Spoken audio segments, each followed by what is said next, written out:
أعوذ بالله من الشيطان الرجيم. بسم الله الرحمن الرحيم. السلام عليكم ورحمة الله وبركاته. الحمد لله رب العالمين وبه نستعين.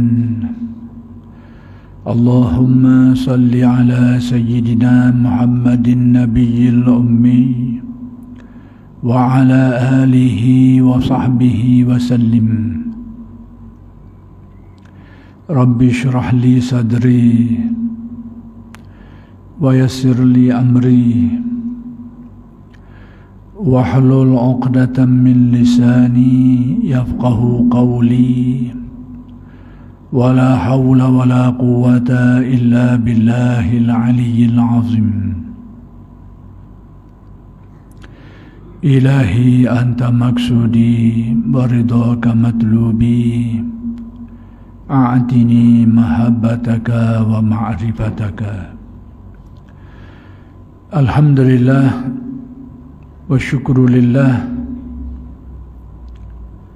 Pertama sekali kita bersyukur kehadrat Allah Subhanahu wa Ta'ala yang telah mencipta kita, memberikan kelangsungan hidup bagi kita dan mengurniakan kepada kita nikmat-nikmatnya yang sangat banyak, sama ada nikmat yang zahir maupun nikmat yang batin. Mudah-mudahan segala nikmat yang dikurniakan itu sentiasa dikurniakan kepada kita dan dijadikan kita orang-orang yang mensyukuri nikmat. Mudah-mudahan dengan berkat syukur Allah Subhanahu wa Ta'ala bukan saja mengekalkan nikmat yang sedia ada ini, malah ditambah lagi dan digandakan lagi dengan nikmat-nikmat yang lain. Dan insya-Allah pada malam ini akan diteruskan lagi pengajian kitab Mabadi' At-Tasawuf Al-Islami, prinsip-prinsip tasawuf Islam, karya Syekh Abdul Hafiz Faraghli Ali Al-Qarani, iaitu berkenaan dengan langkah-langkah mencapai makrifat. Sebelum ini sudah dijelaskan antara tujuan utama, matlamat utama daripada mempelajari tasawuf ialah untuk memperoleh makrifat, yakni mencapai keyakinan yang kuat, yang teguh terhadap Allah Subhanahu wa Ta'ala. Baik, dan proses untuk mendapatkan makrifat ni ada beberapa tahap, beberapa tingkatan atau peringkat yang perlu dilalui. Peringkat yang pertama sudah dijelaskan pada kuliah-kuliah yang lalu tu, iaitu peringkat pertama ni lebih kepada usaha untuk mengingati Allah Subhanahu wa Ta'ala, yakni amalan zikrullah lah. Jadi peringkat pertama ni untuk mencapai makrifat ni fokus kepada amalan zikir. Kemudian secara ringkasnya pula, termasuk dalam peringkat pertama ni, iaitu usaha untuk menundukkan sifat-sifat kebinatangan, sifat-sifat nafsu yang buruk, nak lawan, nak kikih akhlak-akhlak yang buruk tu, supaya perangai-perangai kita ni yang dikuasai oleh nafsu yang buruk ni, ammarah bisu' ni, sama ada timbul nafsu jiwa yang dikuasai oleh nafsu yang buruk yang disebut sebagai ammarah bisu' ni. Penguasaan nafsu kat atas diri manusia ni, dia telah melahirkan banyak sifat-sifat yang negatif, sifat-sifat yang buruk lah, akhlak-akhlak yang buruk yang disebut sebagai sifat yang mazmumah. Dan cabang-cabang dia banyak. Sifat-sifat mazmumah ni, cabang-cabang dia dijelaskan oleh ulama'-ulama'. Antaranya sifat syaitaniyah, dibangsakan kepada syaitan, sifat-sifat buruk yang dikaitkan, yang dibangsakan kepada pengaruh-pengaruh ciri-ciri kesetanan. Kemudian sifat nafsaniyah, sifat-sifat buruk yang dikaitkan dengan kemahuan nafsu yang buruk. Kemudian sifat sabu'iyah, sifat-sifat akhlak-akhlak buruk manusia ini yang dikaitkan dengan akhlak-akhlak binatang-binatang buah. Kemudian sifat-sifat bahimiyah, akhlak-akhlak buruk, sifat-sifat buruk manusia ini yang dikaitkan dengan binatang-binatang ternak. Ini cabang-cabang dia. Tapi semua tu orang panggil sifat mazmumah. Sifat-sifat yang tercela, sifat-sifat yang buruk. Puncanya adalah mari daripada penguasaan nafsu ke atas diri manusia yang diperkuatkan lagi dengan pengaruh-pengaruh godaan-godaan setan yang akan melahirkan akhlak yang buruk. Jadi proses manusia peringkat awal ni untuk memakrifatkan kalbu dia ni yang merupakan tujuan utama tujuan besar ataupun tujuan utama manusia mempelajari ilmu tasawuf ni untuk mencapai makrifat, yang mana makrifat itu sendiri adalah merupakan tujuan besar daripada penciptaan manusia dan jin. Kita kena ingat makrifat ni adalah tujuan utama manusia dan jin ni diciptakan oleh Allah untuk mengenal penciptanya, dan dia juga menjadi tujuan utama bertasawuf. Jadi nak capai benda tu kok mana? Ini langkah-langkah yang diatur. Kalau langkah pertama melibatkan amalan zikrullah, kemudian melibatkan proses untuk mengikih akhlak-akhlak buruk sifat mazmumah yang puncanya mari daripada pengaruh nafsu dan juga godaan setan. Cabang-cabang sifat mazmumah ni banyak. Proses tu orang panggil takhalli istilah. Kemudian termasuk juga dalam proses yang pertama, peringkat pertama ni, iaitu untuk melengkapkan, disebut di sini supaya manusia ni terhias pula dengan akhlak-akhlak yang baik. Buang sifat-sifat yang buruk, kemudian menghiaskan dia dengan sifat-sifat akhlak-akhlak yang baik. Cara nak buang sifat-sifat yang buruk ni macam mana? Caranya adalah dengan memperbanyakkan amal-amal ibadah yang diperintahkan Allah. Kena banyak, gandakan dia. Kerana ibadah-ibadah yang diperintahkan Allah Ta'ala tu, selain daripada dia merupakan ibadah, satu amal yang kita amalkan untuk mengabdikan diri kepada Allah, dari segi yang lain pula, dia ini ada kesan dia, ada faedah dia, ada fungsi dia untuk mengikih dan membuang akhlak-akhlak buruk kita tu. Sebab apa gitu? Sebab apa jadi gitu? Sebab perintah-perintah Allah Ta'ala ni, sama ada perintah supaya semayang, supaya puasa, supaya berzakat, semua perintah-perintah ni dia akan membebankan nafsu. Dia akan membebankan nafsu. Dia akan menyusahkan nafsu. Jadi kalau diamalkan dan diperbanyakkan, maka dia akan melembutkan, melenturkan nafsu. Sebab apa gitu tu? Sebab nafsu manusia ni diumpamakan oleh ulama tasawuf, dia macam cara nak jinakkan binatang. Cara dia. Macam mana cara kita nak menjinakkan binatang? Kita bebankan dia dengan beban-beban yang berat-berat. Macam kalau keldai, kita orang nak jinak ke dia, nak suruh supaya dia jadi jinak molek, kena tak beban-beban berat-berat ke dia. Sampai tahap dia ngaluh tu, dia ngaluh. Bila kena beban berat-berat ni, dia jadi lembut, dia jadi tunduk, dia jadi jinak. Sama juga kalau binatang-binatang buah orang lain, gajah tu nak dijinakkan, biasanya orang penjinak-penjinak gajah ni dia akan sakitkan gajah tu dengan kadar yang munasabah lah. Bila dia perik tu, dia akan tunduk, dia akan jadi jinak. Nafsu manusia pun gitu juga, kena bebankan dia. Membebankan dia merupakan satu proses untuk menjinakkan dia. Dah perkara apa yang boleh membebankan nafsu itu? Ibadah-ibadah yang diperintahkan Allah. Kerana setiap ibadah tu memang akan membebankan nafsu. Memang dia, nafsu akan kontra dengan dia, akan melawan dengan dia. Sesuai dengan hadis Nabi SAW, Nabi sebut hufatil jannatu bil makarih. Dipenuhi syurga ni dengan benda-benda yang dibenci. Maksudnya bukanlah, jangan faham selapih. Dalam syurga tu benda-benda orang benci, siapa dia nak masuk syurga kalau gitu? Ini gaya faham direct ni, ini boleh membawa kepada banyak tafsiran yang keliru. Sebab tu nas-nas agama ni dia ada kaedah, ada cara untuk memahami dan menafsirkan dia. Terutamanya dari aspek bahasa dan balaghah Arab ni. Itu benda yang perlu kita faham molek. Jadi maksudnya kalau kita terjemah memang makna gitu. Dipenuhi syurga ni dengan perkara-perkara makarih. Makarih ni benda orang tak berahi, orang benci. Sedangkan kita tahu dalam syurga ni nikmat, orang nak belaka. Tapi kenapa riwayat ni menyebut zahir dia tu syurga tu penuh dengan makarih, perkara-perkara orang tak berahi, orang benci. Berarti kita kena faham maksud dia tu, balarah dia tu ke mana. Sebab tu kaedah yang dipakai oleh setengah golongan terutamanya, tak apalah saya akan betul terang lah, yang dipakai oleh Salafi Wahabi ni, kalau Tuhan kata gitu kena pakai gitu. Ini masalah timbul.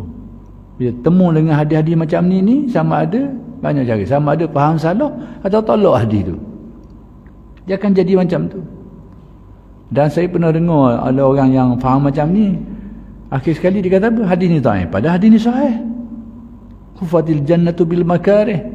Tapi tengok pada ayat Zuhair tu, terbalik daripada apa yang menjadi pegangan kita. Ni penuhi syurga dengan perkara yang dia benci. Guana pula ni?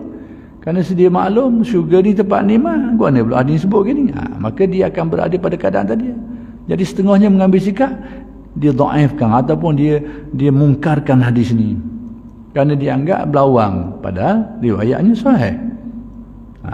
Jadi perlu kepada penafsiran, kaedah menafsirkan tu yang dihuraikan ulama. Dia ada balarah dia.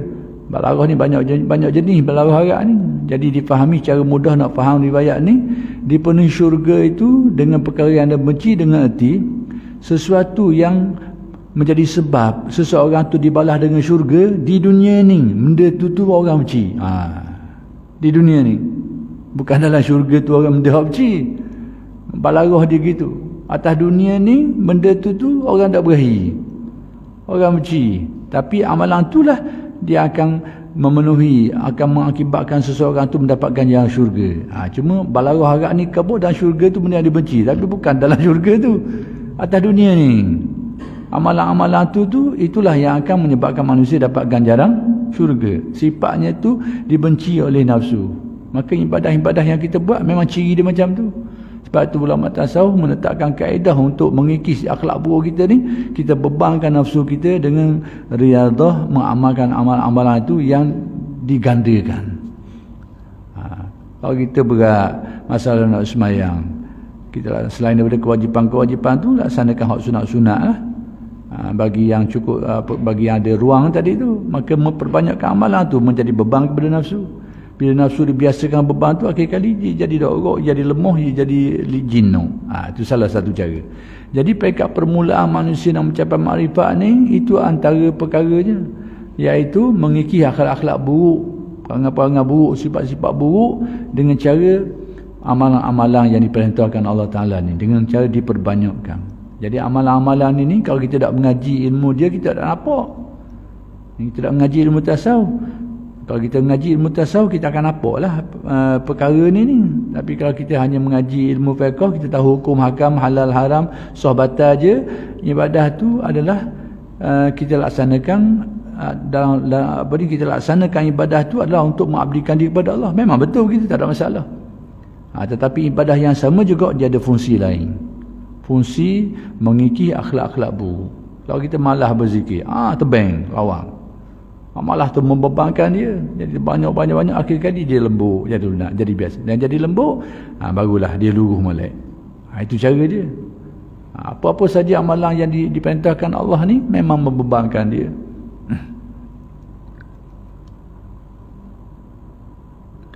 Yang ketiga, iaitu membetulkan akal dengan ilmu pengetahuan ni. Belajar ilmu supaya minda kita dipenuhi dengan ilmu pengetahuan. Berfikir, ada ilmu pengetahuan, kemudian berfikir dan sebagainya. Pokok-pokoknya peringkat awal ni salah satu cara untuk memperoleh makrifat ni dengan cara mempelajari ilmu, belajarlah. Jadi ada 3 perkara besar ni.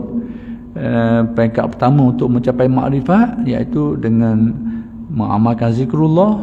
Yang kedua, membuat akhlak buruk dengan cara mengamalkan perintah-perintah agama tu. Yang ketiga, mengaji, belajar ilmu, mendapatkan ilmu pengetahuan. Ada pun peringkat yang kedua pula ni, iaitu yang disebut sebagai berusaha menjauhkan dunia sepenuhnya dari hati, iaitu membuang hubbud dunia, kegilaan hati kita terhadap duniawi, nak buang, nak kikih supaya hati kita ni tak berpaut dengan ingatan yang kuat terhadap dunia. Jadi tasawuf ni bukan ajar kita buang benda tu. Tasawuf dak ajar kita buang. Ada harta kita tohok, kita buang lah itu, bukan cara tasawuf macam tu. Cara tasawuf adalah membuang ingatan kita tu, pengaruh ke dunia yang kuat yang menarik kalbu kita tu, ke arah kelalaian, ke arah kejahatan, ke arah sebagainya tu. Itulah yang kita kena rungkai, kena putuskan kaitan tu. Maka yang ni disebut sebagai berusaha menjauhkan dunia sepenuhnya dari hati, membuang ingatan dia tu.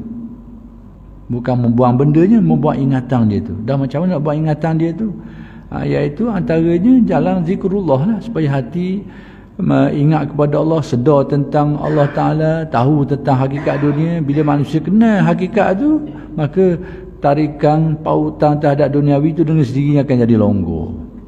Bila kita sedar Allah Ta'ala ni maha kuasa, maha kekal, dan sedar bahawa kita ni akan mati, apa yang kita milik pun akan hilang, akan habis, akan kita tinggalkan. Bila benda-benda ni menjadi ingatan kalbu kita, menjadi renungan batin kita, dengan sendirinya rela lalu. Rela. Tapi bila ingatan terhadap kebinasaan dunia, tentang kekalnya Allah dan sebagainya, tak mari, tak mengisi kalbu kita, memang akan diisi dengan hubud dunia. Automatik akan terisi dengan hubud dunia, gilakan duniawi. Dan itulah yang akan menimbulkan akhlak buruk yang banyak, akan menimbulkan ghaflah, akan menjadi hijab antara manusia dengan Allah dan jauh daripada makrifat. Jadi peringkat kedua, kata Tok Syekh ni, untuk mencapai makrifat tu iaitu mengikih ingatan kalbu kita, ikatan kalbu kita, tarikan kalbu kita dengan hal-hal keduniaan. Ikih dia. Supaya apa? Supaya kalbu kita ni dibersihkan Allah daripada ingatan terhadapnya, daripada pengaruh tarikan dia tu yang kuat tu. Kena kikih, kena kerat tali dia tu. Maka jalannya sudah tentu tidak lain kecuali zikrullah. Zikir yang mengingatkan kita tentang kekuasaan Allah, tentang kewujudan Allah, tentang kekalnya Allah, mengingatkan kita tentang fananya makhluk ini, binasanya makhluk ini. Segala-galanya itu akan habis, akan hilang, akan binasa, tak kekal dengan akan kita tinggalkan. Ingatan itu supaya timbul dalam hati itu. Semua itu adalah cabang-cabang zikir. Ingat kepada kematian, kita akan mati, setiap orang akan pergi belakang, akan tinggal belakang. Ingatan itu biar tumbuh. Semua itu cabang-cabang zikir. Bila ingatan ini mula tumbuh dalam hati, dengan sendirinya terungkai, cabut waya-waya ingatan-ingatan yang mengikat kalbu kita di dunia akan cabut. Jadi itu perjalanan tasawuf. Jadi hendaklah kita faham bahawa dalam tasawuf ni bukan dunia itu yang dibenci, bukan bendanya yang disuruh tinggalkan, tetapi kegilaan terhadap benda itulah yang perlu diusahakan supaya jangan menguasai diri manusia. Peringkat ketiga dalam mencapai makrifat ni, kata Syekh ni, memperolehi sesuatu daripada isyrak. Dua peringkat pertama ni yang panggil mujahadah, riadah. Zikir, beramal, mengekang hawa nafsu, kemudian membuang ingatan terhadap duniawi. Semua ni peringkat riadah, latihan, melatih jiwa. Apabila proses ini dilakukan dengan baik, dengan ada bimbingan, ada pimpinan dan sebagainya, maka pada waktu itu hati manusia bersedia untuk menerima lempoh hidayat Allah yang dinamakan sebagai al-isyraq. Al-isyraq ni lempoh kurnia Allah Ta'ala, hidayat Allah. Dengan isyraq inilah, dengan hidayat inilah hati manusia akan bermakrifat. Hati manusia akan bersinar, akan bercahaya dengan cahaya makrifat. Dengan proses ini. Dan tersingkap hati, yakni terangkat hijab-hijab hati, yakni ghaflah hati kita, lupa hati kita, jahil hati kita tu akan dicabut oleh Allah, sehingga hati manusia akan menjadi arif, akan memiliki makrifat, mengenal Allah dengan seyakin-yakinnya. Meningkatlah keyakinan manusia terhadap Allah Subhanahu Wa Taala. Untuk menerima hakikat ketuhanan, iaitu disebut sebagai tajalli. Tajalli ni yakni Allah Ta'ala memperlihatkan rahsia-rahsia ketuhanan dia tu, makna-makna ketuhanan dia. Sebenarnya tajalli ni sentiasa ada. Masalahnya hati kita tak nampak. Tu je masalah. Apa maksud kata-kata saya sebut tadi tu? Tajalli Allah Ta'ala sentiasa ada, memang berlaku depan mata. Contohnya, bila ada makhluk mendapat rezeki daripada Allah, itu sebenarnya menunjukkan perbuatan dia. Allah telah menzahirkan bahawa dia memberi rezeki. Mana kenyataannya? Makhluk ni dapat rezeki, makhluk dapat rezeki, orang ni dapat banyak ni, orang ni dapat banyak ni. Itu kenyataan perbuatan dia berlaku depan mata. Tapi kita dah nampak. Sebab apa? Kalbu kita ni, ni banyak benda-benda ni, halangan ni. Allah Ta'ala menghidup dan mematikan, berlaku depan mata kita. Orang ni dihidupkan, dipanjangkan umurnya, orang ni dimatikan, dipendekkan umurnya, dan cara kematian bermacam-macam. Orang ni mati kerana sakit, orang ni mati tak tahu sebab, orang ni mati begitu begini. Semua tu sebab-sebab. Kenyataan sebenarnya apa benda? Nak tunjukkan bahawa dialah Al-Muhyi Al-Mumit, dialah yang menghidup dan mematikan. Kenyataannya apa? Depan mata kita berlaku kejadian tu. Kenyataan dia berlaku tu. Kenyataan tu panggil tajalli. Tinggal lagi, benda tu berlaku depan mata tapi tak berlaku dalam hati kita. Jadi tasawuf ni nak mengajak kita supaya tajalli tadi tu bukan saja berlaku depan mata, tapi ternampak di cermin kalbu kita. Itu tasawuf. Nampak di cermin hati kita tu iman, orang panggil iman, makrifat. Hakikatnya berlaku depan mata. Segala apa yang berlaku ni depan mata kita, semuanya adalah merupakan kenyataan daripada perbuatan Tuhan. Hidup, mati, senang, susah, kaya, miskin, itu adalah rahsia perbuatan di belaka. Kaya, miskin dan macam-macam, semua rahsia perbuatan dia berlaku depan mata, tajalli tu. Tapi tinggal lagi benda tu tak nampak di cermin kalbu. Sekarang tasawuf nak bawa kita supaya bermakrifat, supaya kenyataan apa yang berlaku pada makhluk ni sebenarnya menjadi kenyataan yang memperlihatkan rahsia ketuhanan. Jadi hak berlaku ni supaya nampak di cermin hati kita. Itu tasawuf.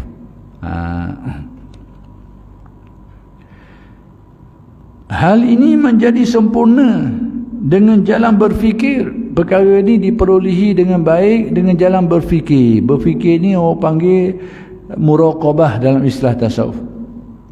Muraqabah ni hati mula merenung dan melihat kepada makna-makna ketuhanan Allah. Dan muraqabah ni hasil daripada zikir.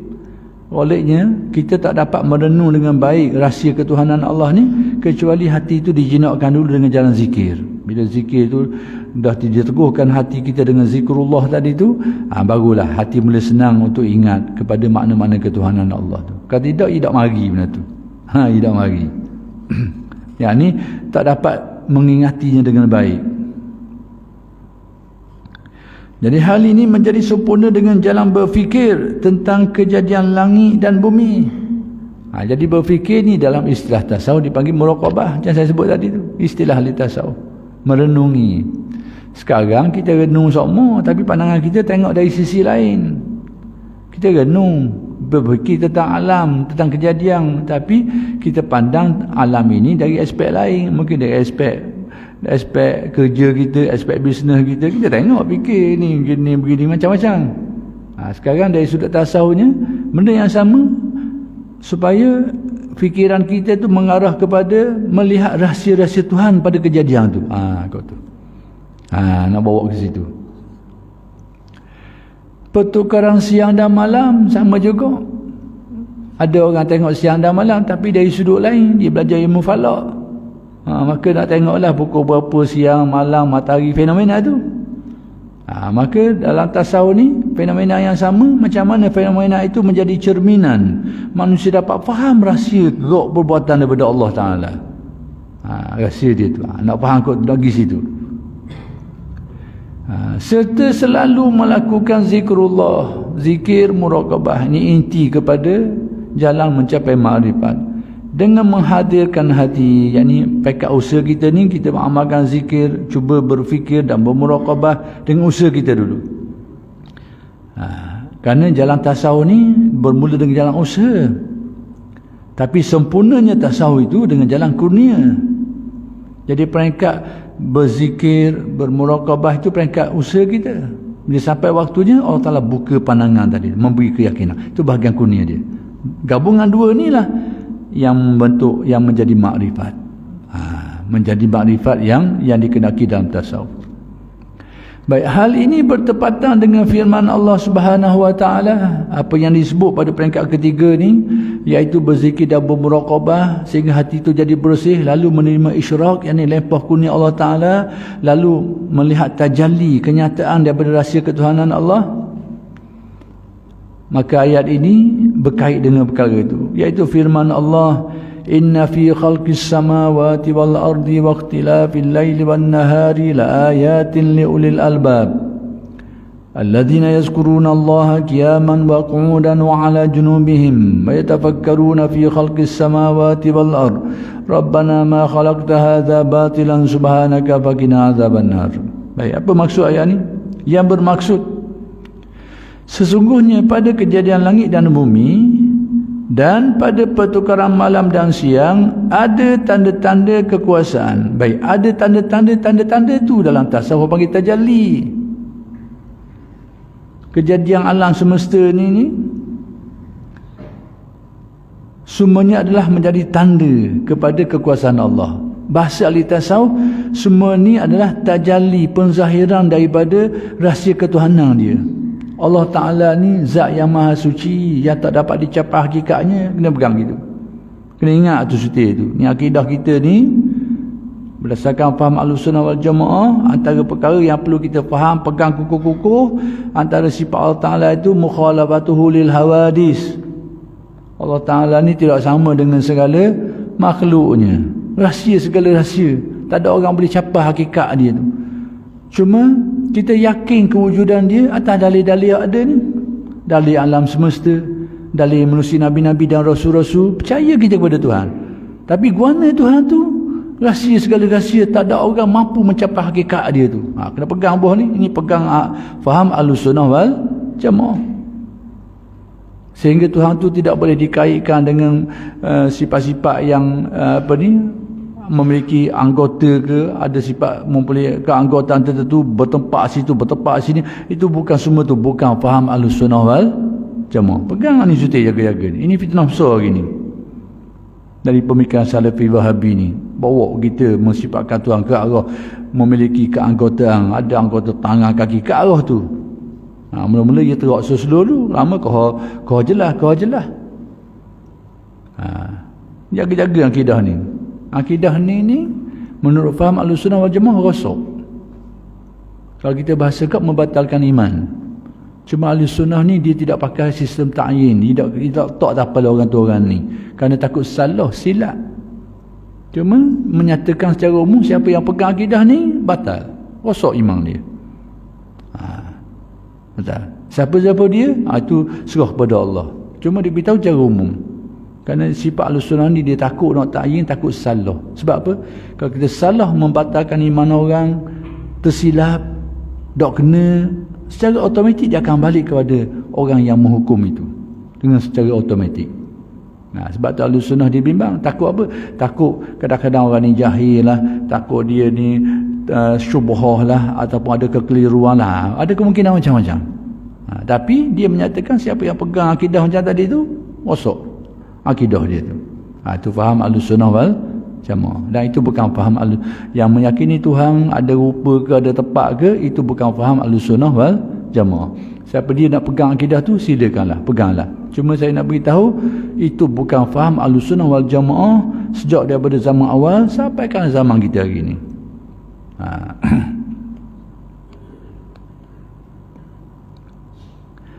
Jadi ada tanda-tanda. Jadi Allah Ta'ala tu rahsia segala rahsia. Lalu macam mana Allah Ta'ala nak memperkenalkan dirinya? Maka itulah panggil tajalli. Bahasa Al-Quran disebut ayat. Ini bahasa Al-Quran ni, la ayatin, ayat. Usuluddin guna istilah dalil, Al-Quran guna ayat. Ulama tasawuf pula guna perkataan tajalli. Hak tu le je belaka, cuma dari sudut yang berbeza. Jadi Allah Ta'ala nak menzahirkan rahsia ketuhanan dia tu, maka diperlihatkan pada kejadian makhluk ni. Daripada makhluk ni lah kita faham Allah Ta'ala tu ada pencipta. Asal makhluk tak ada, tiba-tiba ada. Memahamkan kita Allah Ta'ala tu khalik, maha pencipta.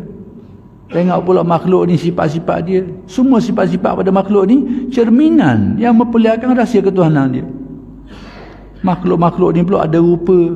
Oh ni rupa gini, aneh-aneh rupa tu, memperlihatkan kepada Allah Ta'ala yang antara namanya Al-Musawwir, yang memberi rupa kepada makhluk-makhluk ni. Itu rahsia perbuatan di belaka. Dialah yang memberi rupa tu, rupa ni. Oh, itu rahsia perbuatan dia, Al-Musawwir. Kemudian berlaku pada alam semesta ni. Cara orang dapat rezeki macam-macam. Ada orang dapat cara mudah, ada orang dapat cara susah, macam-macam ragam. Ada makhluk yang tak ada kerja, tak ada urusan apa pun dapat rezeki. Ada makhluk manusia ni susah payah, lelah berdoa, tak boleh benda, banyak juga. Dah kat mana ni? Nak memperlihatkan rahsia Tuhan. Dia lah Ar-Razzaq. Rezeki tu urusan dia. Maka diperlihatkanlah pada kejadian alam ni. Ditunjukkan pada kejadian depan mata ni, orang ni dapat ni, orang dapat ni. Kalaulah rezeki itu dengan usaha manusia, berarti orang rajin kaya belaka. Kaya belaka orang rajin. Kalau kita anggap rezeki itu urusan manusia, mana-mana yang berusaha tu dia akan kaya semua orang. Tapi kenyataan tak gitu. Dan orang yang malas ni miskin belaka, tak juga kadang-kadang. Boleh berlaku terbalik. Sebab apa? Nak kabarnya rahsia dia, hak dia, perbuatan dia. Tu nak nampak ke tu? Rahsia tauhid. Jadi semua itu orang panggil Al-Quran la ayat, tanda-tanda. Usuluddin guna istilah dalil kena. Cuma dalil ni kena mikir. Usuluddin ni kena mikir baru nampak. Maksudnya kena gerak akal dulu. Itu jaga Usuluddin. Akan dapat kau natijah. Allah Ta'ala Maha Pemberi rezeki. Dia lah Ar-Razzaq. Boleh pergi kepada keyakinan tu. Tapi jalan jauh. Mikir ni kalau gini, kalau gini. Oh natijah. Ya sungguh. Memang dia lah. Ada pun jalan tasawuf, jalan musyahadah, tidak jalan jauh. Dia membersihkan kalbu, membersihkan hati, tiba-tiba nampak dengan jelas, dengan yakin memang dia lah beri rezeki. Itu cara tasawuf. Itu cara tasawuf. Orang panggil jalan, istilah macam-macam lah, syuhud ke apa ke. Itu istilah tasawuf. Cuma tidak lalu ikut jalan mikir nak dapat keyakinan tu. Tu panggil dalil. Usuluddin ni berdalil. Dengan dalil tu memahamkan dia tentang rahsia ketuhanan Allah. Tapi jalan tasawuf, jalan dibersihkan hati, sehingga akhir sekali. Sebab apa gitu? Sebab naluri manusia ni, asal naluri manusia ni sudah mengenal, sudah ada kekuatan mengenal Tuhan tu, tinggal lagi dia kelabu. Maka dibersihkan, dimunjahadah, buang ni tadi, buang akhlak-akhlak buruk yang menjadi hijab, yang menghalang dia tu. Kalau kita gerak, buang debu di cermin, sampai tahap dengan sendirinya, dengan jelas nampak, diberikan Allah keyakinan bahawa dialah yang memberi rezeki, dialah yang mengatur tu, sehingga akal tak perlu mikir panjang untuk sampai keyakinan kepada benda-benda tu. Gitu. Itu maksudnya.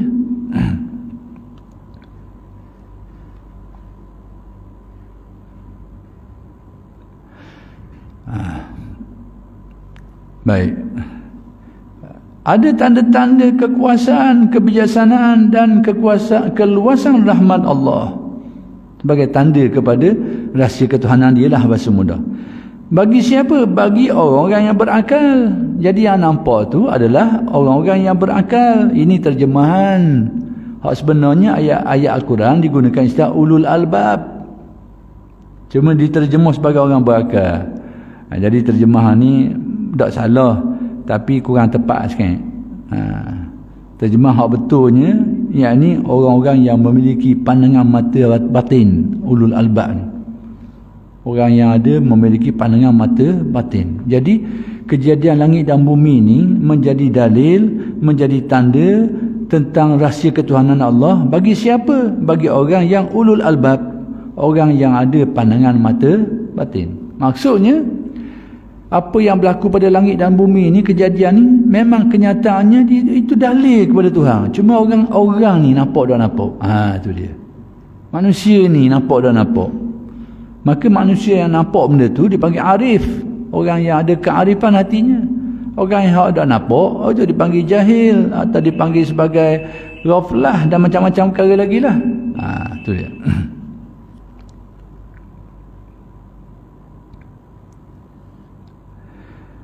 Baik, siapa dia sifat? Apa ciri? Ciri kepada ulul albab ini, orang-orang yang memiliki pandangan batin ini, pandangan mata hati ini, iaitu orang-orang yang menyebut dan mengingat akan Allah. Itu ciri dia. Orang yang menyebut-nyebut dan mengingat-ingat akan Allah. semasa mereka berdiri dan duduk dan semasa mereka berbaring mengiring. Yakni kadang-kadang berdiri, duduk dan mengiring berbaring. Apa maksud semua ni? Ini adalah bahasa majaz, bahasa kinayah. Boleh dipaham bahasa zahir pun boleh. Tak salah dari segi syarak, iaitu orang yang diri pun dia ingat kepada Allah Ta'ala, kemudian tengah-tengah dia duduk pun dia ingat, tengah-tengah dia baring pun dia ingat. Dari segi zahir pun tak salah memahami cara benda ni. Tapi perkataan ini juga dia ada makna majaz dia, iaitu orang yang hatinya tu jelira ingat kepada Allah, sehingga zikirnya tu, ingatan hati dia tu, hubungan hati dengan Allah Ta'ala tu hidup berterusan. Tu dia. Ini ciri kepada ulul albab, orang yang hatinya hidup dengan ingatan terhadap Allah Subhanahu wa Ta'ala. Jadi nak sampai kepada keadaan tu kena berlatih lah. Macam orang belajar silat jugalah. Nak suruh mahir silat ni tak mari gitu lalu. Nak suruh dia mahir silat ni secara automatiknya boleh nekih, boleh nendang, boleh nembuk ni, dia tak mari gitu. Dia kena berlatih hari-hari. Boleh berlatih kau, dia mahir lah. Masuk dah automatik je bila orang pergi pau dia nekih lalu. Sama kau zikir ni. Dia tak mari ingatan gitu mudah-mudah. Kena berlatih. Bila berlatih lama-lama dia jadi automatik. Tu. Yang automatik ingat kepada Allah tu, hidup tu, itu panggil ulul albab. Orang yang memiliki pandangan mata hati, sebab dengan zikir tu dia akan menyucikan batin. Bila batin manusia tu menjadi jernih, maka dapat melihatlah rahsia ketuhanan Allah yang terjadi pada alam semesta ni. Sebab tu menurut bagi golongan ahli makrifat ni, alam semesta ni adalah cermin. Yang ni seumpama cermin, bukan cermin, seumpama cermin. Maksudnya apa? Yang akan memperlihatkan kepada seseorang itu rahsia-rahsia ketuhanan Tuhan. Itu dia. Kerana apa-apa yang berlaku ni sebenarnya memang berkait dengan urusan Allah. Apa yang berlaku pada makhluk? Terciptanya sesuatu, binasanya sesuatu, masalah rizkinya, masalah hidup matinya, senang susahnya, semua itu adalah rahsia perbuatan Tuhan mereka. Cuma tinggal lagi, bila hati kita ni tidak ada nurul ma'rifah ni, kita tak nampak lah. Bagi orang kafir tak percaya terus. Hak tu gelak gelemak abang ke. Tak percaya langsung adanya Tuhan, tak ada Tuhan ni. Itu gelak gelemak abang ke tu. Sekarang kita ni separuhnya terima, yakin adanya Tuhan tu. Ada pencipta alam semesta ni, ada tukang buat alam ni yang mengaturnya. Terima bahagian tu. Ada dah cahaya sikit, tapi dah halus molek. Ada alam yang mencipta, Tuhan menciptakan alam, tapi kenyataan hak berlaku hari ni kita tak nampak. Itu juga adalah rahsia perbuatan dia berlaku. Tak mari kau tu dak halus molek. Kau tengok orang kau nampak orang, tapi tak kenal orang tu siapa dia. Siapa dia orang tu, sifat dia tak kenal molek. Sebab cahaya tu cukup untuk tahu orang je, tapi tak cukup untuk kenal secara detail orang tu. Sama juga bahawa alam semesta ni adalah cerminan rahsia Tuhan, memperlihatkan rahsia perbuatan dia belaka, rahsia sifat dia belaka. Tinggal lagi kalbu kita ni tak dapat nak terima pantulang tu. Sebab apa? Kerana kita tidak menempuh perjalanan tadi tu untuk menyucikan batin. Dan mereka pula memikirkan tentang kejadian langit dan bumi. Memikirkan itu panggil tafakur. Dalam Al-Quran menyebut ya wa yatafakkaruna. Bahasa ahli tasawuf dipakai istilah muraqabah. Ini perkataannya beza, perkaranya sama. Merenung, berfikir tentang kejadian alam ini, bermuraqabah ni. Dan mereka memikirkan tentang kejadian langit dan bumi sambil berkata, wahai Tuhan kami. Kata-kata mereka ni sebenarnya memperlihatkan, nak menunjukkan tentang kearifan kalbu mereka tu. Wahai Tuhan kami, tidaklah engkau menjadikan benda-benda ini dengan sia-sia. Tu tanda Allah Ta'ala buka pintu makrifat. Kita hari ni pandangan kita standard je. Ada benda yang bermanfaat, ada benda yang memudaratkan. Itu pandangan standard lah. Kambing, lembu bermanfaat untuk manusia. Babi tu ni memang celaka. Makhluk ni tak ada guna sikit pun. Pandangan kita standard, tak salah pandangan tu. Memang pandangan zahir syariat, betul dah tu. Babi tak makan benda pun, penyakit ada. Pandangan sudut kita. Tapi manfaat Tapi bagi orang yang Allah Ta'ala bukakan pintu kearifan ni, dia akan nampak di sebalik semua tu Allah Ta'ala tak akan buat sia-sia benda tu. Mesti ada tujuan dia. Dia akan sia-sia. Tapi pandangan kita orang awam ni standard lah. Pandangan orang tak ada ilmu, orang tak ada iman pula berat lagi. Nyembah Melaka tak ada Allah tak ada ukuran langsung. Ni sekarang ada baik buruk ni. Ni binatang ni betul manfaat baik tu manusia. Ni dah nak pakai. tak nampak manfaat dia. Tapi bila Allah Ta'ala buka pintu kearifan, hak tak bermanfaat, dinampakkan manfaatnya. Itu sebab tu dia mengungkapkan ini. Ungkapan ini memperlihatkan kearifan hasil daripada amalan tadi tu, berzikir. Dan kadang berdiri duduk dalam baring, kemudian bertafakur, Allah Ta'ala buka, nampaklah tak ada benda sia-sia ya Allah. Itu ungkapan tu ada terjemahan daripada kearifan qalbunya. Wahai Tuhan kami, tidaklah Engkau menjadikan benda-benda ni dengan sia-sia. Tak ada benda sia-sia. Sekalipun zahirnya nampak benda tu tak pakai, benda oleh, tapi ada membuat ni tak saja-saja. Kita sekarang pahala bagus, dosa tu memang buruk lah, betul pandangan syariat zahir. Tapi ada hadis beritahu kalau tidak kerana manusia ni buat dosa, akan timbul penyakit lain lagi. Kalau tidak kerana membuat salah, tapi bukan jangan baca hadis ni suruh buat salah, jangan baca kat tu salah baca. Tapi Allah tetapkan suruh buat pahala, buat ketaatan, tinggalkan dosa, tinggalkan kemaksiatan. Itu perintah syarak. Tapi Allah Ta'ala tetap akan ada orang buat kemaksiatan ni, tetap berlaku juga sampai zaman kita ni. Tapi Allah Ta'ala nak beritahu pandangan syarak betul, taklif syarak betul, kemaksiatan, kejahatan tinggalkan, memudaratkan kita. Taat, kebaikan baik, patut kita buat.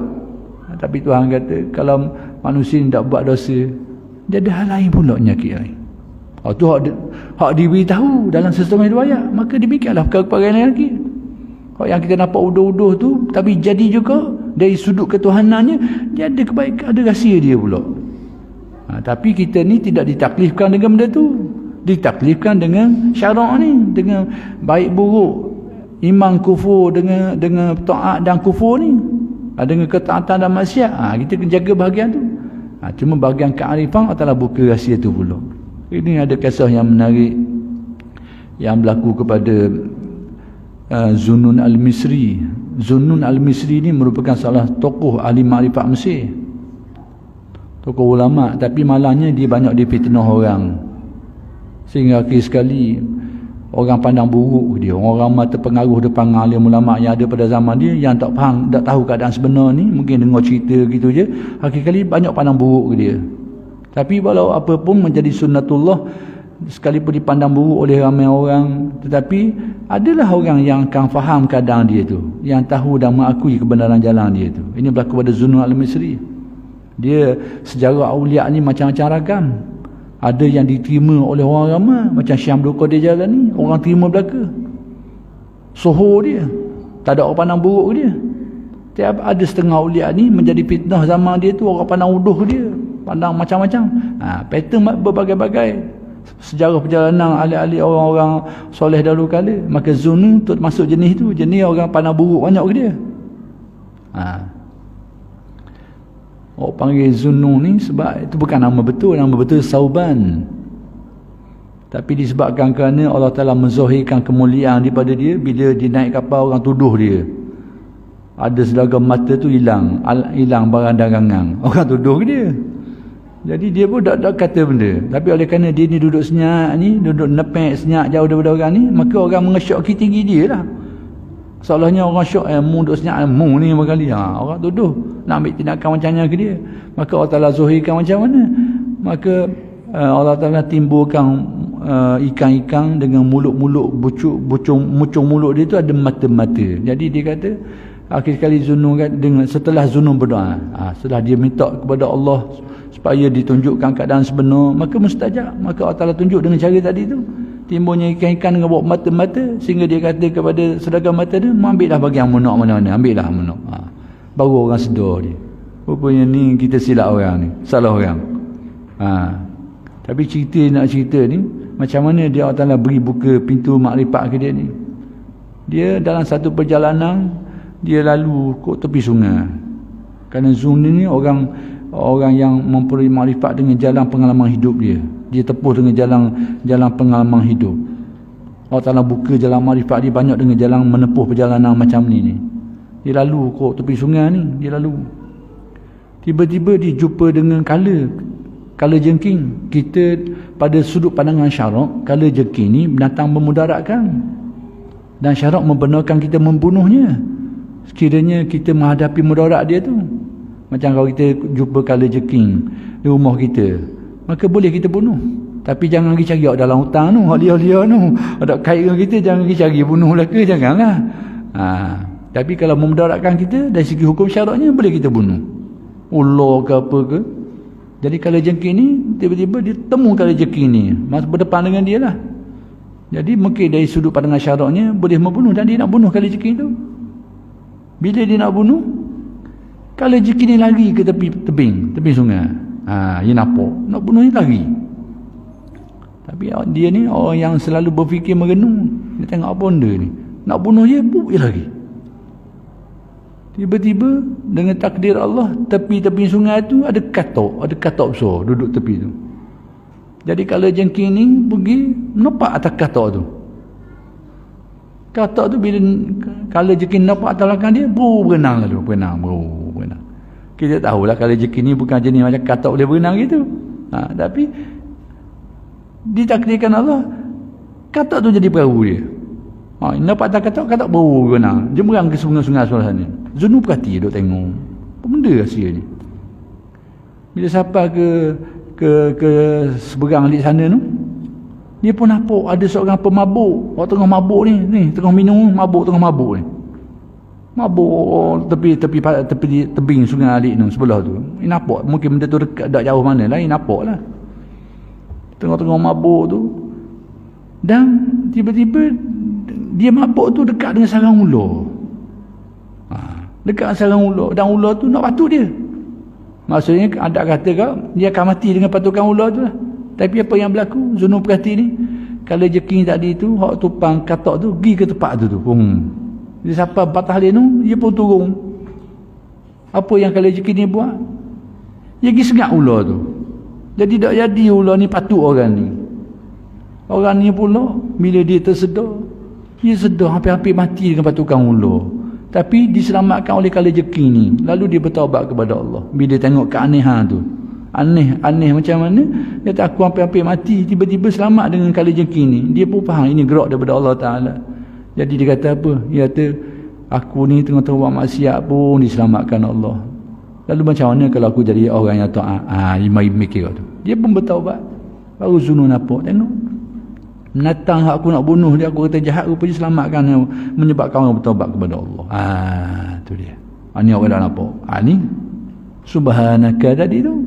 Jadi pandangan-pandangan inilah yang panggil ulul albab. Orang telah buka mata hati dia, nampak rahsia-rahsia. Akhir sekali subhanaka, tak ada benda suci engkau ya Allah, tak ada benda kurang. Jadi yang dapat pandangan ini adalah orang yang dibukakan kalbu dia.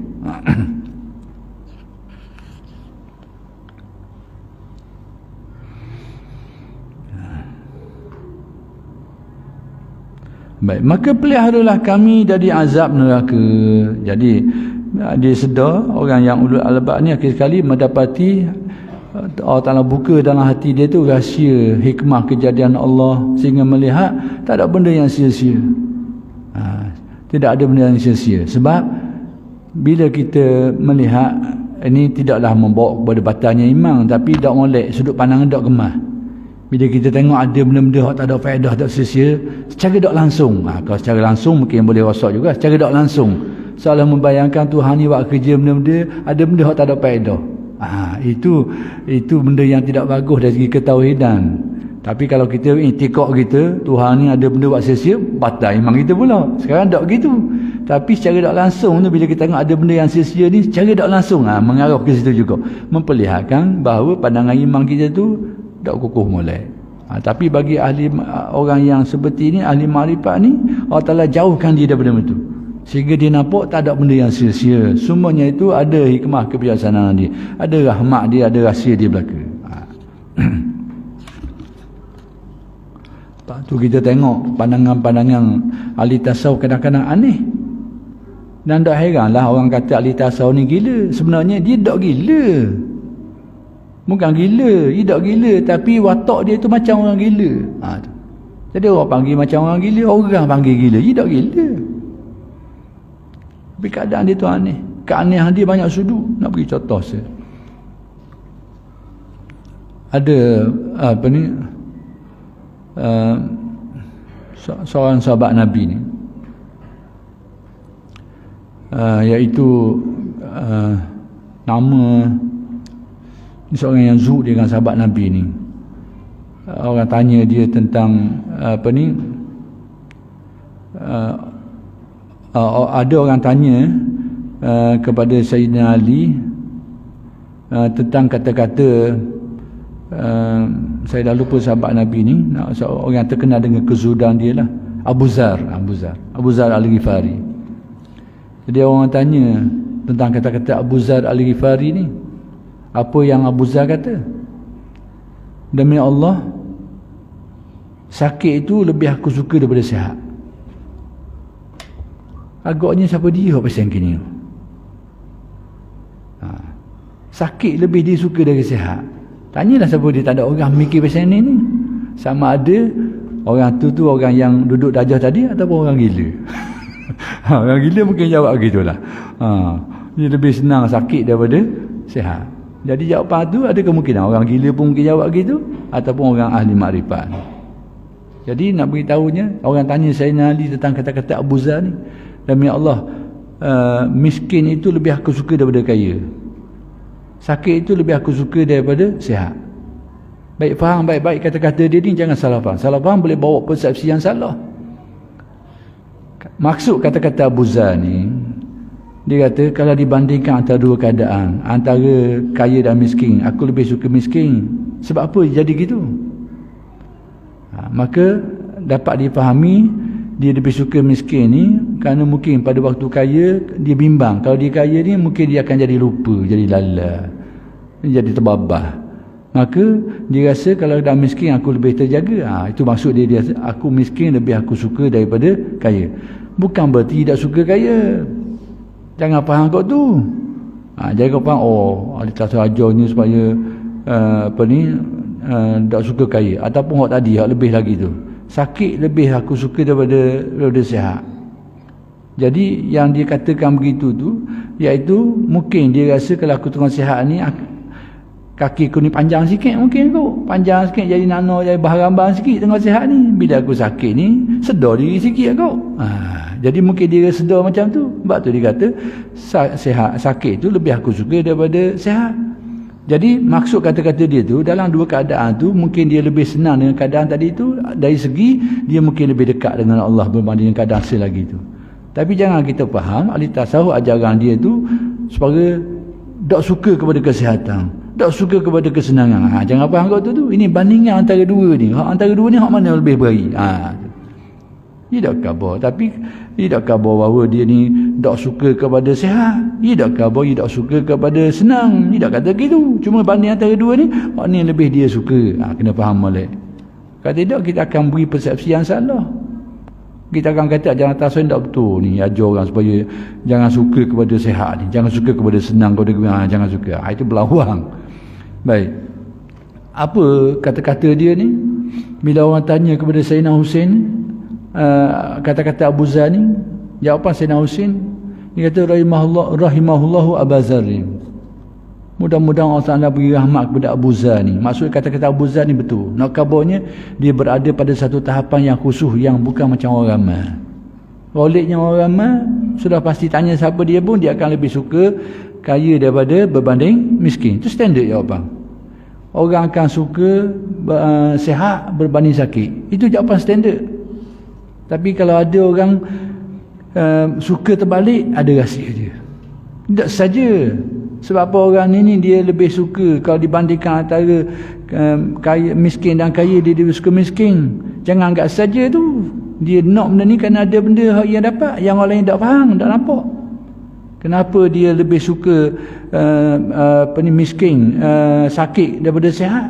Jangan fikir saja dia ada benda dia dapat tu. Ada benda dia dapat. Kalau kita hari ni ginilah contoh mudah. Kalau tengok sihat tak boleh benda sakit mungkin boleh claim insurans kot. Gitu. Kita nampak. Orang nampak, orang lain tak nampak. Apa dia ni nak sakit ni gini. Rupanya dia target ke insurans rupanya. Contoh mudah. Nak kabarnya ada benda lah gitu tu. Maka dalam hal macam ni bila berlaku macam ni dalam dunia kesufian begitu juga. Sebab apa Abu Zar ni dia lebih senang dengan susah banding senang dalam keadaan sakit daripada sihat, kerana ada benda rahsia yang dia dapat yang orang lain tak dapat. Itu nak kabarnya. Jadi yang hanya dapat rahsia ni adalah kelompok yang khusus di kalangan orang-orang tertentu yang faham benda gini ni. Sebab tu jadi gitu. Jadi nak kabarnya sebab tu bila orang tanya Sayyidina Ali, dia kata rahimallahu Abu Zarin, mudah-mudahan Allah Ta'ala beri rahmat kepada Abu Zar. Nak kabarnya Abu Zar ni memang dia lebih daripada orang. Dia mendapat sesuatu yang orang lain tak dapat tu. Dengan kata-kata dia tu, dia menunjukkan khususiah Abu Zar ni. Dia boleh benda orang lain tak boleh. Sebab jawapan orang tak akan jadi macam jawapan dia tu. Cuma kata Sayyidina Hussein, tapi pada pandangan aku. Sudut pandangan aku pula dia kata, yang lebih baik daripada semua itu ialah bila seseorang tu merasa redha dan senang dalam apa jua keadaan. Maksudnya antara dua ni, antara sakit dengan sihat, senang susah, iaitu orang yang mengambil sikap redha. Sakit pun sakitlah, sihat pun sihatlah, sama je.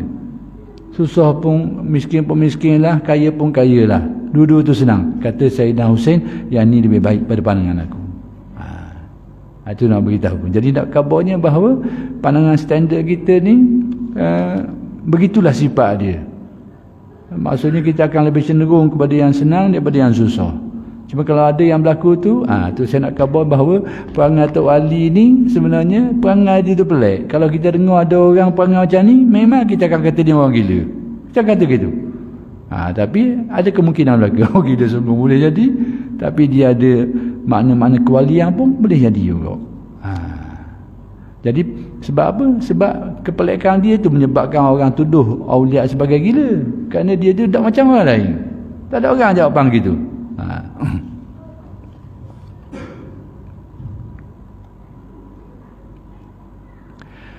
Baik, peringkat yang keempat sikit lagi. Peringkat membersihkan hati, iaitu yang dinamakan tazkiyah. Iaitu seseorang yang arif itu melupakan segala-galanya termasuk dirinya sendiri. Ini peringkat tinggi lah. Iaitu sampai tahap dia lupa pihak lain termasuk diri sendiri. Peringkat sebelumnya tu dia lupakan dunia tapi tak lupa diri dia. Apa penyakit yang timbul? Bila dilupakan dunia, dia akan insya-Allah selamat daripada riak. Tapi dia tak selamat daripada ujub. Dia mungkin selamat bila dia lupa dah makhluk, tak ada lah nak riak apa benda lagi. Pada dia makhluk ni dia buang belaka dah. Nak tunjuk siapa dia lagi. Maka kita selamat daripada riak. Tapi bagi penyakit lain, aku. Ini bagi ujub pula. Tapi orang kepak ni dia buang perhabis. Buang perhabis sehingga seorang arif itu melupakan segala-galanya, dunia habis termasuk dirinya, semuanya dipandang Allah. La haula wala quwata illa billah. Dipandang tu menjadi itu ni kearifan di sampai tangga tu. Dia tidak merasai kewujudan sesuatu pun melainkan Allah. Dia hanya menyedari hak sebenar-benarnya hanyalah Allah. Allahu haq. Allah lah yang sebenar-benarnya. Hak lain-lain ni tak ada apa-apa semuanya. Binasa semuanya, tak ada apa erti semuanya. Ini peringkat kita anggap mengarah kepada kemuncak dalam perjalanan tasawuf manusia lah, bila dia menafikan habis hak lain. Maqam ini disebut maqam al-irfan. Inilah maqam ahli makrifat yang yang dikatakan maqam makrifat, hak sebetulnya ataupun kemuncaknya lah. Peringkat pada waktu itu manusia hanya melihat kebenaran Allah Subhanahu Wa Taala, yang mana makhluk ini dilupakan terus, tak dipandang, dilupakan arti tak menjadi pandangan dia, dak endah, dak era, dak menjadi tidak menjadi perhatian bagi diri dia. Sebab apa? Hatinya melihat kepada kebenaran Allah, bahawa Dialah yang maha wujud, Allah lah yang maha kuasa, Allah yang maha menentukan segala kejadian, Allah lah yang maha kaya, Allah yang maha memberi rezeki. Hanya Allah saja. Nampak? Orang lain ni sebab musabab makhluk ni dirinya semuanya tu dilupakan daripada pandangan batin dia. Ini yang disebut sebagai maqam al-irfan. Baik, kemudian kata Syekh, semua ini tidak akan tercapai melainkan ianya mesti selari dengan prinsip-prinsip yang dipegang oleh ahli-ahli tasawuf dan langkah-langkah yang khusus yang membawa kepada matlamat akhir dan cita-cita yang ditentukan. Maksudnya perkara-perkara itu tu tak akan dicapai melainkan kena ikut prinsip-prinsip ahli tasawuf.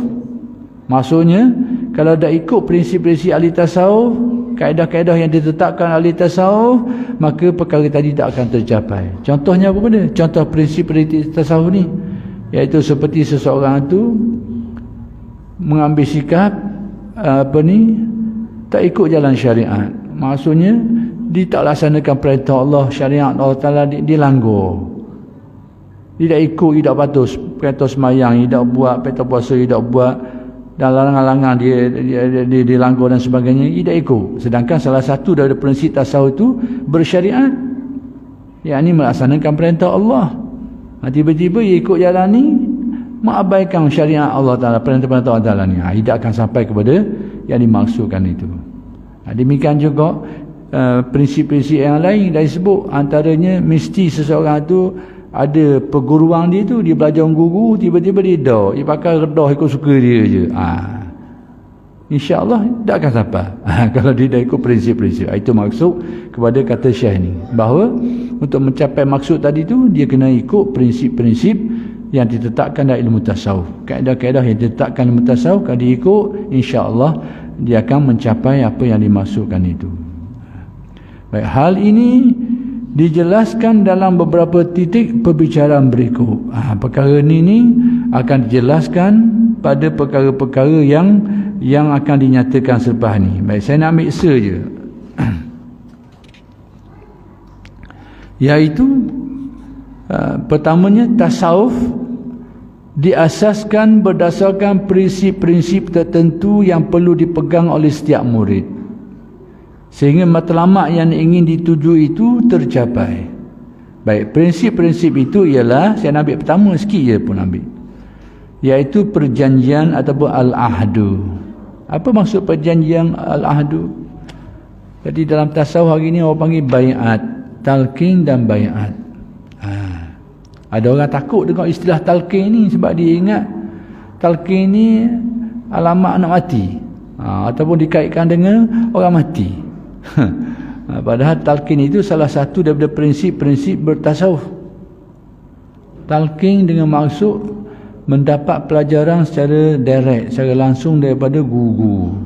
Maksudnya dia bukan jenis reka sendiri, dia buat sendiri, dia belajar sendiri, dia tak ambil dengan jalan berguru.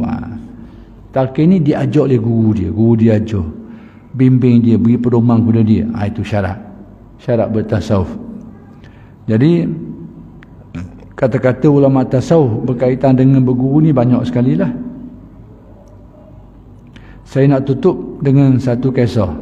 Kerana huraian tu mungkin panjang, maka saya nak tutup dengan satu kisah yang berlaku pada zaman Syekh Abdul Wahid. Mungkin saya pernah cerita kisah ni, tapi tak saya ulang balik kerana ada kaitan dengan tajuk ni. Antara murid-murid Hasan Al-Basri nama Syekh Abdul Wahid, dia ada sekelompok murid ni yang akhir sekali mungkin tak tahan sama ada nak ambil jalan pendek, jalan pintas ataupun tak tahan dengan ajaran guru dia ni. Akhir sekali dia bawa sendiri, dia buat amalan sendiri, dia reka amalan dia sendiri. Jadi dengan satu kelompok tu buat amalan sendiri. Jadi bila terpisah guru ni pun, akhir sekali ditakdirkan Allah dipertemukan dua orang ni, antara guru Sufi Syekh Abdul Wahid ni dengan sekelompok murid-murid dia ni yang mereka buat jalan sendiri. Jadi guru ni tanya, bagaimana keadaan kamu? Jadi mereka ni jawab dalam keadaan banggalah. Oh, kami ni alhamdulillah begini, dah capai maqam tinggi lah, beginilah, sehingga disebut kata tak boleh masuk syurga pula. Boleh masuk syurga. Boleh masuk syurga tak sekarang. Jadi Syekh Abdul Wahid nampak tanda-tanda ni tak bersihat dah ni. Jadi Akhir sekali Syekh guru ni tanya dah boleh tak aku nak masuk sekali, nak masuk syurga Mukabah tu, boleh tak nak masuk tak? Jadi murid ni dengan yakin, mungkin dia yakin apa yang dia dapat tu, jadi dia tak apa. Sehingga sampai waktu petang, dibawalah guru ni ke satu tempat ke padang pasir. Bila waktu petang menjelang senja ni, nak malam ni, tiba-tiba keadaan berubah. Padang pasir tu berubah. Jadi yang mengalami ni bukan saja murid-murid, termasuk Syekh ni juga. Tengok perubahan tu. Daripada padang pasir sehingga menjadi tempat yang sangat cantik, yang sangat comel, penuh dengan kehijauan. Kemudian marilah orang-orang yang berjubah hijau, jubah hijau ni mari bawa bekalan makanan. Gambaran seolahnya menggambarkan macam syurga yang kita baca ayat Al-Quran lah. Ada sungai-sungai lah, ada buah-buah lah, ada pelayan lah. Gambaran macam tu lagi. Hak tu anak murid tu kali syurga sungguh tu. Jadi keadaan tu berubah. Tiba-tiba Syekh Abdul Wahid ni dia terpandang bahagian bawah, bahagian kaki. Dia tengok orang hak jubah hijau hari tu kaki menatang. Kaki menatang lagi. Dia pun sedar ini tipu daya. Ini tipu daya, tak sedar ni. Jadi akhir pun selesai kisah kesedahannya macam mana. Di keesokan harinya, apabila mereka ni tersedar, kelompok-kelompok ni tersedar, di mana mereka ni? Mereka berada bergelumang dalam taik-taik binatang, duduk dalam kandang binatang. Dengan taik-taiknya sekali. Baru mereka tersedarlah. Mereka telah diperdaya, diperbodohkan. Itu maksudnya. Jadi salah satu prinsip yang ditetapkan dalam menghayati tasawuf ni, biar kita ada guru-guru yang tahu tentang perkara ni. Tak kira lah siapa-siapa dia pun. Yang penting kita tak belajar, tak ekor sendiri. Tak buat sendiri, tak ekor sendiri. Kita kena ada tempat untuk kita rujuk dalam perguruan. Jadi saya rasa sekadar itu saja dulu untuk kali ini. Mudah-mudahan yang sedikit ini lebih bermanfaat kepada kita semua. Aqulu qawli hadza wa astaghfirullahal azim li wa lakum. Assalamualaikum warahmatullahi wabarakatuh.